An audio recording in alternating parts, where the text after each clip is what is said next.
Ready?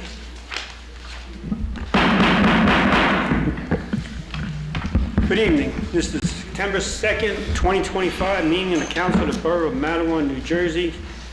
Pursuant to Section 5 of the Open Public Meetings Act, adequate notice of this meeting has been provided by publishing notification in the Star Ledger on January 13, 2025, by sending notice to the Asbury Park Press and by posting. A copy of said notice is and has been available to the public. It is on file in the office of the Borough Clerk. A copy of said notice has also been sent to such members of the public as have requested such information in accordance with the statute. Madam Clerk, may I have a roll call, please? Councilperson Dina Gunn. Present. Councilperson Arlen Feilis. Present. Councilperson Brian Livesey. Here. Councilperson Stephen Russell. Present.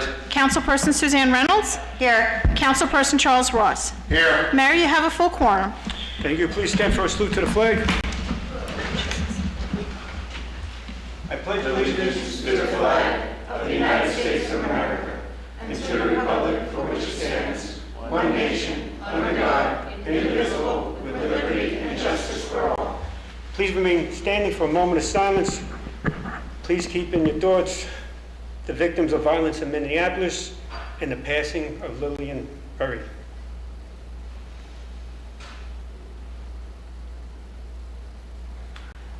Thank you.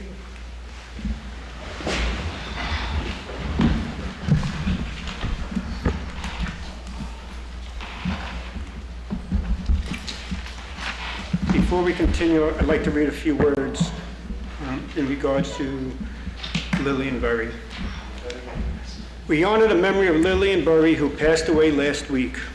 Lillian made history as Matawan's first woman elected to Borough Council back in 1970. She went on to break barriers at the county level as the first female director of the Monmouth County Board of Commissioners, always standing up for open space, historic preservation, veterans, and public safety.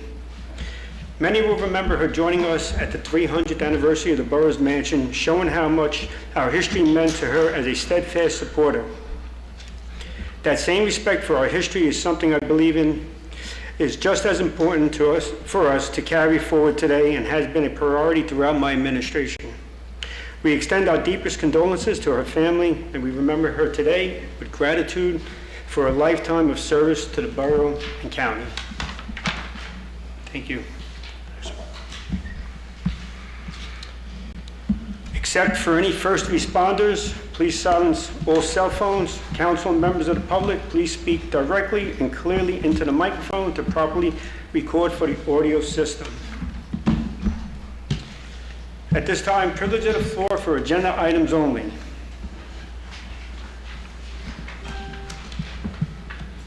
So noted. Motion to close privilege of the floor. Motion. Second. All in favor? Aye. Aye. Opposed? Motion passed.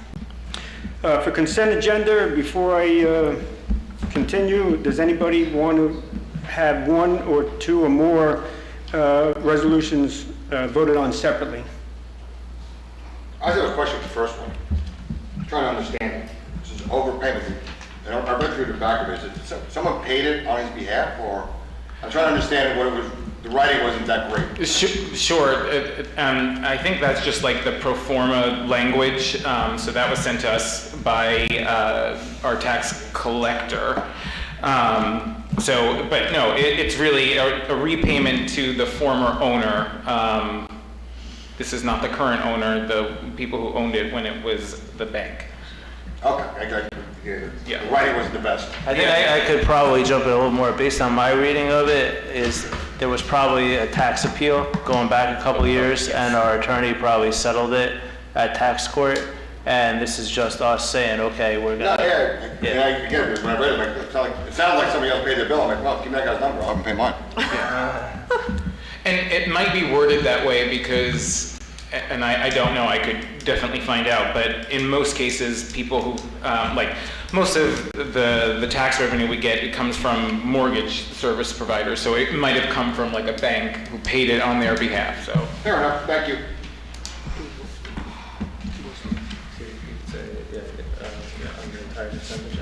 Yep.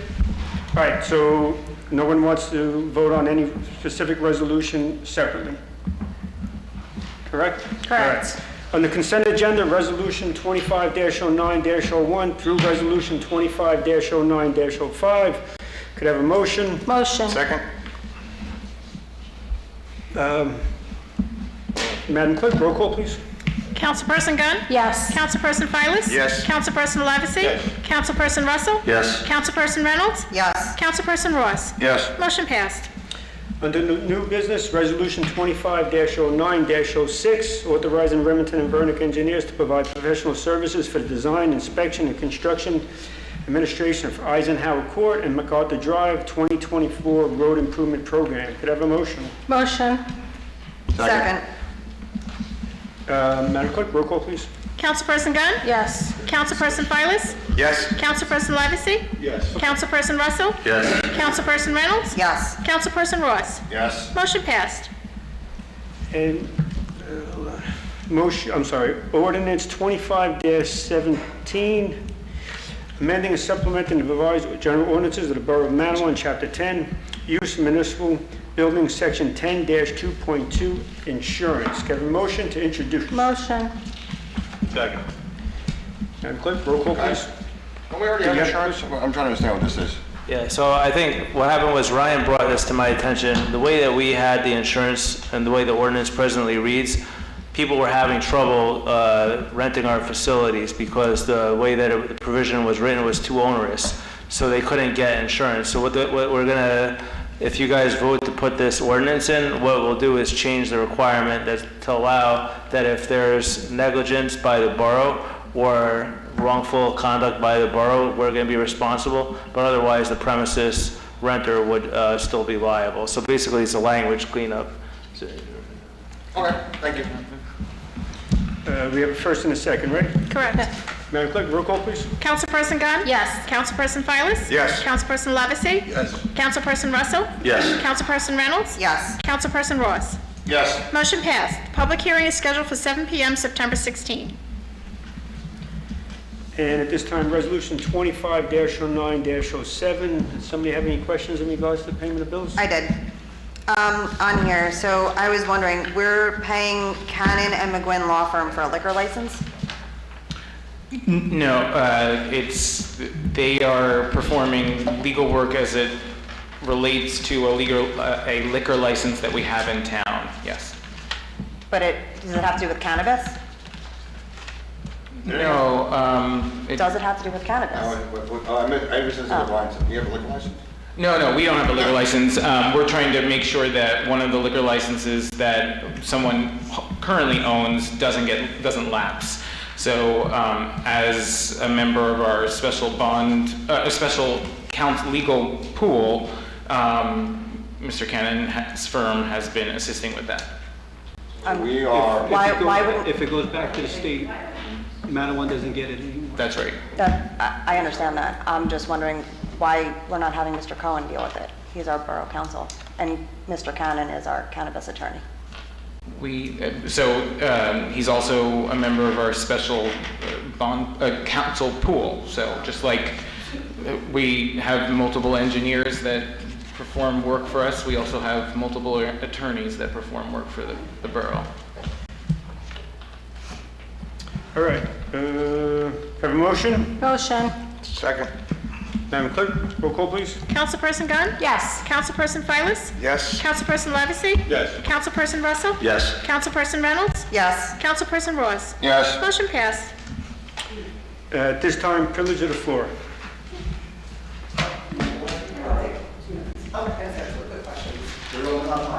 Oh, I know. Okay, so I have two questions. I'm going to both ask them. I'll wait for a response, and I'm just going to ask. Excuse me, please state your name and sorry. address. Abby Berg, and I live in Matawan on Broad Street. So I just have two questions. I want to ask them both, and then we'll answer them. And I just want to ask, please, to not be interrupted by the members of the dais, since that seems to happen often, okay? So I'm going to ask this to Ms. Reynolds, and she can answer me when I'm done, because I need something transparent and clear, and I feel like sometimes I don't get that. So I am a small business owner, as you guys well know. Ryan, don't worry, I checked out my paperwork. Me and the IRS are copacetic. I have an LLC, I am legal, so thank you for being concerned. I was looking online because I see you guys have a lot of opportunities for sponsorships. So Ms. Reynolds, can you tell me where I can find that? What are the levels? How do I apply? Because I couldn't find that anywhere online, like for the concerts or maybe Matawan Day. I've done sponsorships before. I've sponsored softball teams and events for the band. So I'm just curious, what are the costs? Like, what are the levels? And how do I apply? And then my second question was, as I speak often, I lost my house because of taxes. Everyone who knows me knows that, over in Aberdeen. The last meeting we had, someone asked if we can get out of the pilot, and you said you would answer that at this meeting, so I'm curious as what the answer is to that. And my third newest question is about what you guys just were talking about. I understand that we're allowed to choose from a pool. My question is, why would we? Like, if we have someone, like, I just feel like we not only not listen to Mr. Cohen sometimes when he gives us advice, we also use other people, which I guess maybe is a good, I mean, I think it's convenient that of all the special people you picked Greg Cannon. Ew, personal opinion, but yeah, so those are my questions. That's my third one, thank you. Ms. Berg, I'll take your first one. I did ask in February regarding sponsorships because I too don't understand the levels of them. So I don't have an answer for you because it was not given to me, but I was told that it is sent out to the businesses that it's requested from. So I'm sure that is available, and I will refer it down to Ryan because he may have more information as to the levels and the amounts. Thank you. Sure. So as Councilwoman Reynolds well put, when businesses reach out with an interest, we present them sort of a menu of sponsorship options, depending on if it's an event that requires sponsorship. Is there a specific event that you're questioning about? No, I don't understand why it's not made public. Like, why do we have to reach you? Like, I don't know, I guess it doesn't make sense to me. Like, I'm interested in all of them. I would like to know all of them, and I'm probably not the only one. It's just that when you go online, your website is hard to read, it's hard to find things, and the fact that you're only offering it to people that ask it, it's just weird. I don't know, you guys do stuff that's so weird up here, it just doesn't make sense to me. Like, why not put that on the website? Maybe someone's scrolling through and they're like, oh, $100, $200, $500, I got that. They don't even think about it, but if they're looking on it and it's available, perhaps. Could we ask our web design to add It's a great suggestion. sponsorships? We can. It's an excellent question. I mean, Yeah, absolutely. We can because a lot of definitely businesses in town don't know it. look for that. Yeah, I do know that the sponsorships that are available for like Matawan Day, they are all on the Chamber's website and well advertised, so, yes. So maybe we could have two sections, like one, since it was said at another meeting that Matawan Day is planned all year. Maybe we could have like a Matawan Day sponsorship with like bronze, gold, We platinum. do have that already. We have But that on, already. but on our website, not on Chamber, on our, Well, the Chamber facilitates that portion of it. Is there a link on the website that maybe if we're looking for it, we can just click through and then it brings us over to that? I don't know. If there isn't, we'll make sure that there Yeah. is. Just think the easier we make it for people, not everyone is computer savvy, I think the better it would be for our residents. Absolutely. Okay, and then the second question? I think you're missing an answer to one of them. What happened? You're talking about the pilot program? So there was a gentleman who asked that question, so we did look into it. It turns out apparently that there had been some mixed legal advice in the past that I don't think was interpreted correctly if it was provided, that there was no way out of the pilot program. It is possible to get out by way of resolution. It has to be provided to the Monmouth County Division of Taxation and to the state also. And so right now what we're in, it's called the Assessment Demonstration Program, ADP. It was a 2013 statute that only Monmouth County has. It only applies to Monmouth County where you have to opt out of it. There's pros and cons to having it and not having it. A couple of towns in Monmouth County have gotten out of it. I believe Wall is one of them. I forgot what's the second one that was an example that I saw, but the current program, I mean, ultimately the revenue is going to be the same because what the town needs is what the town needs. So what the pilot program does is it has an annual, basically, assessment as opposed to the old system, which wasn't annual. Also, appeals have to be filed in January as opposed to April.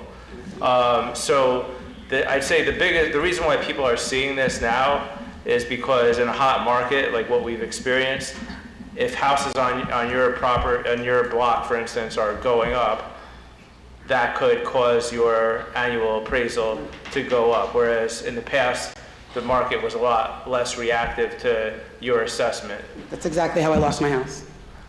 So, that's something that I think would have to, it can't be a knee-jerk decision by the council to just do it or not do it. They'd have to probably now that they know that it's an option, they have to really take a look at what the benefit versus the cons would be. I mean, this hot market may not stay around forever, and ultimately, it's going to shift the burden to other people. So it's not as though the taxes aren't going to get paid. I mean, the taxes are going to get paid. You're just not going to see it hit every single year the way it is now, that if you live on a street that's a hot market, you're seeing it bump and bump and bump. That's because of the way that it's done annually right now. So we can opt out, but that would have to be something for the council to consider. Okay, thank you. And the third question about how we make our choices, I'm just curious. How do we choose? Like, what makes you say, for this, we're going to use this one, and that we're going to use that? I'm just curious as like how that works, because I see we have an attorney, so I don't know. I'm just curious. So typically, especially with attorneys, there's different types of specialties. Like there's ones that are just appointed, like Mr. Cannon is specifically appointed for cannabis, as well as being part of the pool, as well as we have Raynone Coughlin's group, who is appointed for very specific things, as well as the pool as well. So generally, we try to share the work so that there is not an over abundance going to one person, so that one firm is overly tasked with one thing as well. Has there ever been a complaint in the past that if we give too much to one person, they're being overly burdened? Is that like something that happens? I mean, billing is billing. I can't necessarily say if there's ever been a complaint by the vendor, but I can say from maybe not necessarily here, but I have observed when one particular provider has a lot of work, sometimes there's delays in responsiveness. As somebody who lives here in this town and pays taxes here, it already turns my stomach that Cannon has anything to do with our part of town, and I find it repulsive that he is making any decisions here. I find it, he's on the council over there, he is running for mayor. I find it weird that it's weird to, I don't know, all this stuff, it just doesn't make sense. Like, it feels very like intermingled is what I'm saying. It feels that like things are intermingled and it looks bad. And when things look bad, people start to question. And I feel like, especially now, this council, as a group, needs to make things not look weird and bad. Don't look like you're doing shady stuff, and then people may not, distrust you as a group. That's all. Thank you. Thank you.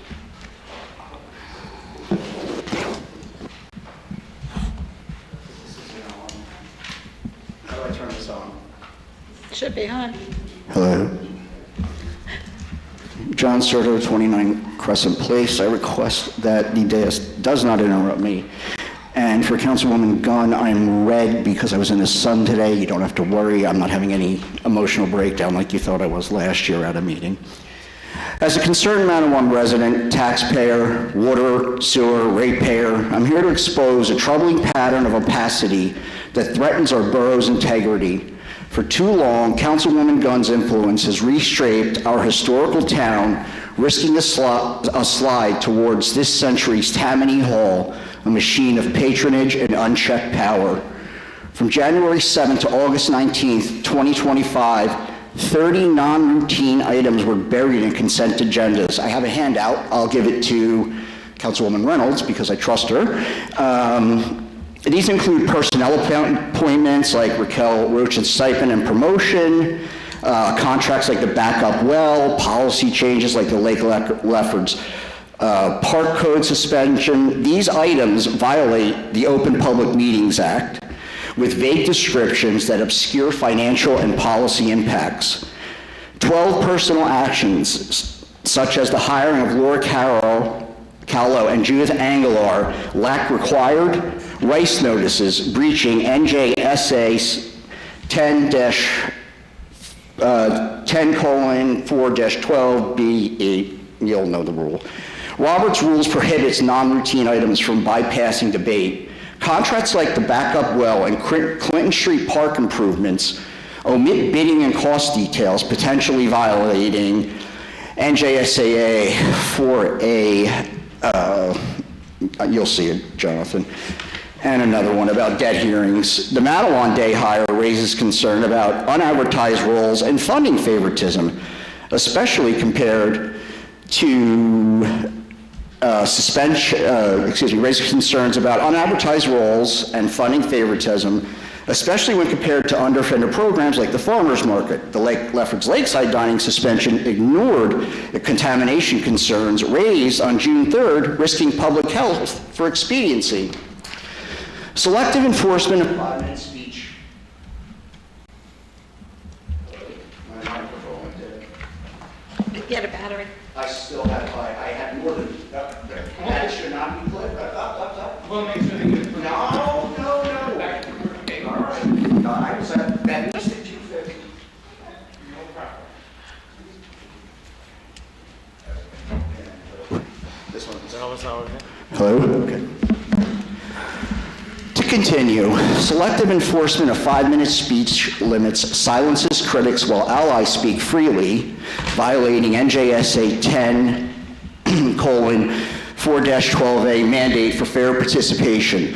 The borough's 328% debt increase obscures taxpayer burdens compounded by vague resolutions that hide fiscal impacts. This is egregious, what I found, and I'm not done. I urge the council to act decisively, limit consent agendas to routine items like refunds and licenses, issue and document rice notices for all personal actions, enforce fair speech limits to ensure equitable public input, address Lake Lefferts contamination, and halt risky policy changes. Matawan deserves transparent governance, not a machine of patronage. I will open requests for meeting minutes and rice notices, and I'm prepared to pursue NJSA 10:4-16 complaints if these issues persist. We need gun control with the two ends over unchecked power eroding our borough's soul. Thank you for listening and committing to the open governance that Matawan deserves. My second point is, Mayor, as typical, you failed to respond to a resident taxpayer sewer ratepayer when I emailed you, and due to your lack of response, I will share your email on social media. I hope you all have a wonderful evening, because I have. Thank you. Thank you. Can I? Wait, thank you for my comment, or just thank you? I want to thank you for my comment. I got time. All right, go ahead, Jonathan, I'm sorry. Mayor, can I address some of the Open Public Meeting Act pieces? There were a couple of things, Mr. Serto, which I just have to respectfully disagree with you on from my legal experience and my legal opinion. First of all, we did discuss this at the last meeting, so not to be a broken record, but on the consent agenda, the same information goes out to the public regarding all resolutions for the borough, whether they're in the consent agenda or if they're a new business separately. But we weren't receiving any information. So like I said last We meeting. just now finally got a packet, Right. this meeting. Before that, we got nothing. You know that. It was Right. terrible. So, but my point is that has nothing to do with the consent agenda issue. So, one thing that we are trying to do to be more transparent is to get the agenda packets more fully up on the internet, which I think was done this meeting, so that way if members of the community want to read not just the resolution by title, but the actual contents of the resolution, that's now available. But that was never a consent agenda issue. There's no way to hide something in the consent agenda, because ultimately the consent agenda still includes all of the resolutions, just like if it were in a different part of the agenda. And the other thing is that the mayor is giving an opportunity for members of the governing body to pull items from the consent agenda to have them voted on separately. Jonathan, I understand that, but that consent agenda had personal hiring decisions. That's not allowed in a consent agenda, period. That's against Robert's Rules of Order, Rice, everything. You cannot do that. And this is what they have done for years. I'm not done. I'm going back. I am auditing every single year of everything that has happened over the last decade, because this town is being destroyed by who's been running it the last 10 years. You don't care about us. None of you care about us. Arlen, you proved that when you cursed and shouted at us at a meeting. I'm going to split that up and put that out on public media too. I'm done. I had a great night. Suzanne, I'll give you the handout. Thank you. So, I mean, not to debate here, just telling you, just to answer the entire, so everybody who's watching this on YouTube or here can understand that there have not been Open Public Meeting Act violations in my legal opinion. I think the consent agenda, there's no state law saying such a thing, that there are particular types of resolutions that can or can't be on the consent agenda. From my legal perspective, the purpose of a consent agenda is merely to put together, for efficiency's sake, those matters that the entire governing body can agree upon that doesn't have controversy between the members of the governing body. I know you feel differently, Mr. Serto, so we could agree to disagree on that. With regard to the selective enforcement of the 5 minutes, I think that 5 minutes is more than enough time from a statewide perspective. Many towns have 3 minutes. That is more than enough time. My issue is not with the amount of time, is the selective enforcement, because when the majority council has people that they want to speak, that 5-minute buzzer goes and people keep going. If I speak more than 5 minutes, I'm cut off. Well, I haven't been cut off yet, but I'm waiting. So it shows, people see it. I mean, people are not blind anymore. The blinders are off finally. Well, so again, not to engage in a political debate, but just to get into the legality of it, as long as we have 2 privileges of the floor, one for agenda items, one for non-agenda items, and then we also obviously, as required by law, permit the public to speak when there are ordinances on second reading or other types of discussions for that reason. And there's more than adequate opportunity for members of the public to let themselves be heard on matters of public concern, which is really where the bright line is drawn in the law. Relative to the last thing, Rice notice, that's really a protection for employees. It's not a public transparency issue. Employees are entitled to have the opportunity to either have their employment discussed in public or to have it in executive session. So I think that we have a pretty diligent team with the administrator, the labor attorney, myself, that if there ever is an issue where the performance of an employee is up for discussion, that the employee does get at least 48 hours notice and the opportunity to either have it held in executive session or have it held in public. Otherwise, we won't allow the council to discuss that employee. Can I just respond to your consent agenda? Usually there's 9 or 12 items listed, and you said the public has the right, but we only get 5 minutes per section. When there's 10 items in that consent agenda, there is no way citizens can cover everything in 5 minutes. So either you break it out and allow us to talk on it, or continue, and I'll start filing complaints tomorrow. I don't care. You guys have to be transparent and open with us. I'm sick and tired of you guys hiding behind everything. You do. You use your borough employees as parts of your re-election campaigns. You do things without permits. You do all kinds of things that nobody knows about. But guess what? We're going to find them. Just to be clear, this is really legal, not political, in terms of the 2 privileges of the floor. The first one is to discuss agenda items. But can you explain to me how there are 10 items in a consent agenda?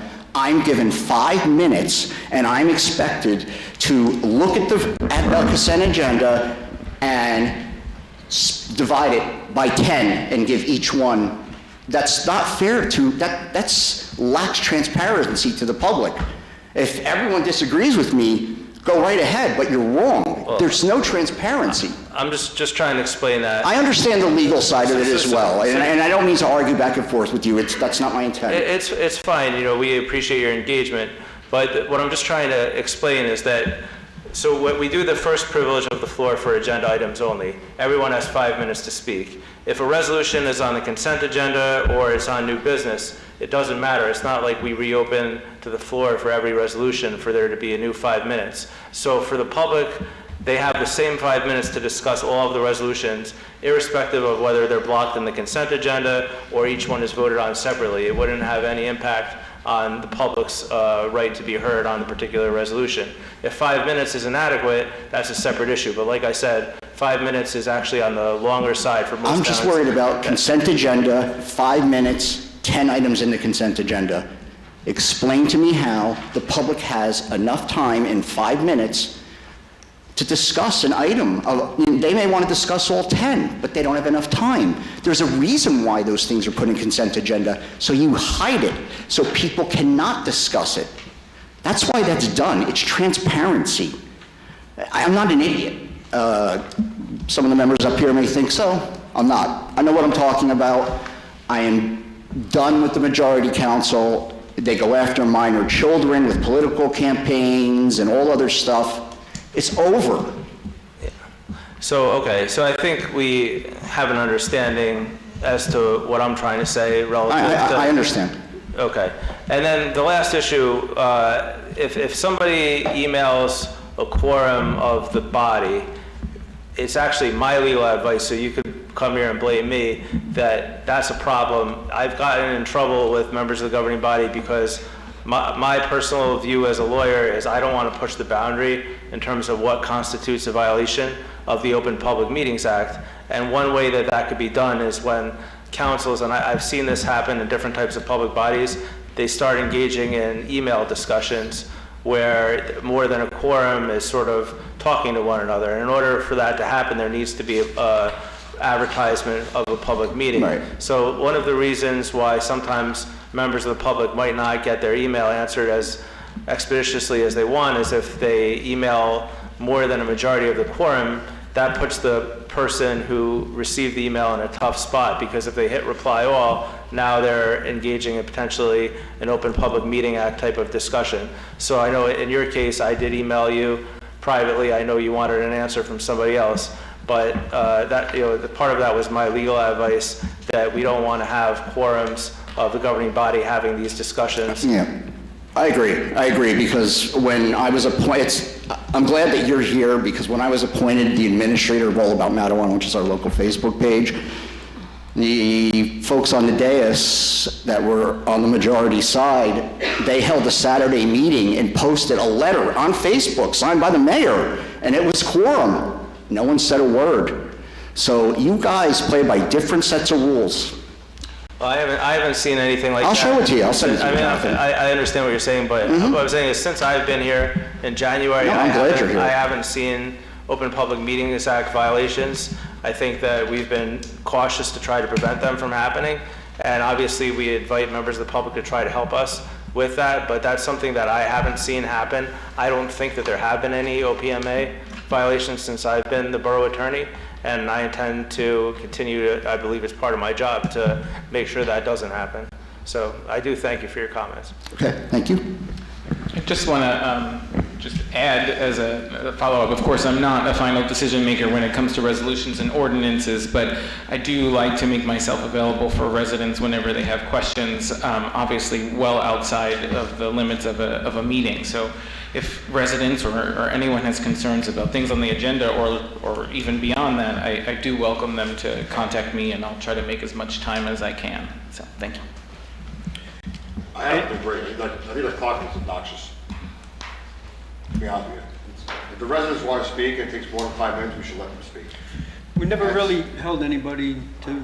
I understand, but you know what? It's what John is saying. More and more people are trying to get involved in these meetings. So if we're going to cut them off after 5 minutes, it doesn't even deserve us. It makes us look like we are hiding something. And if they want to speak for 30 minutes, it's our duty as elected officials to let them speak and answer their questions. And John and Abby, I applaud you. You should question us on everything. I wish more people would question us. Didn't you vote yes on the 5 minutes? I thought you Excuse me? voted yes on the 5 minutes. Anyway, I thought about it. You know, it's. But you voted yes. Did I vote yes? Probably did not, but I'm changing my vote. I can change my mind. You could. I think that clock sucks. Wait, wasn't that in the consent agenda though? Maybe, I don't Okay. remember. I think that clock is obnoxious, and I see more residents getting involved, and I want to hear their concerns. I want to hear what they have to say. So if 5 minutes is too short, make it 45 minutes. I agree with the residents. Let them speak. Anyone else, privilege of the floor? So noted.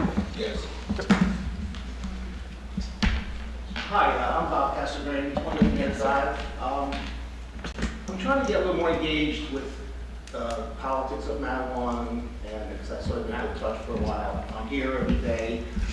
Those of you who know me, I grew up here. So I think Matawan... I'm sorry to interrupt you. Should somebody give you a microphone? That way you can, yeah. Sorry. Thank you. Bob Casagrande, 28 Ned Drive. Again, I'm trying to get a little more engaged with what's going on around town. I've been out of touch for a bit. My neglect, I'm sorry. So I've been coming to meetings, and I've been, my wife reads me the Facebook posts regularly from the citizens and residents of Matawan. So I've seen Matawan change from a bustling town back in the 60s, all of a sudden now I'm an old timer. I don't know how that happened, but it did, right? So I remember when Food Town was here, and there was a Five and Dime and Cartan. So anyway, the point being that Matawan has changed a lot over the years. It sort of went downhill for a while, but that's sort of typical for a lot of towns. Even Red Bank went downhill for a long time before they rejuvenated themselves, 30 years ago. But I guess that I think that what I see today is a very diligent council, a diligent mayor. I think the town is looking great. I'm playing basketball downtown. I'm going on the dock. Towns are changing. There are a lot of things you can't, they're hard to fight. The development, it's just the way it is today. But I think this town is great. I think you're all doing a great job. I resent the hostility that I hear from certain residents of this town and politicians as well. And I will try to stand up for people who are doing a good job, who are honest and appear to be open. And I just want to commend you for doing a good job rather than criticizing you unwarrantedly. Thank you. Thank you. Excuse me. Thank you. Thank you. Thank you. Thank you. You could just put that right on the, yeah.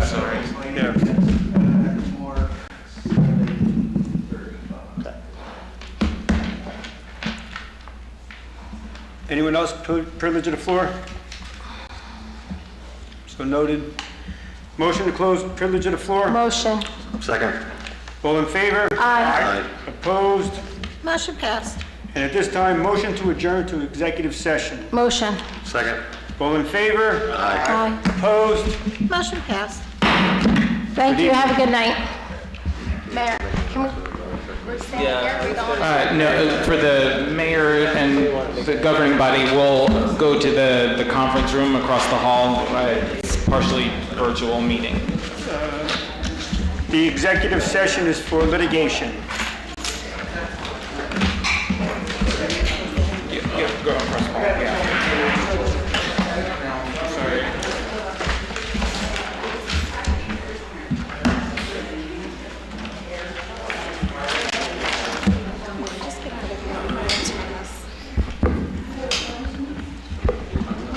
Litigation, yeah.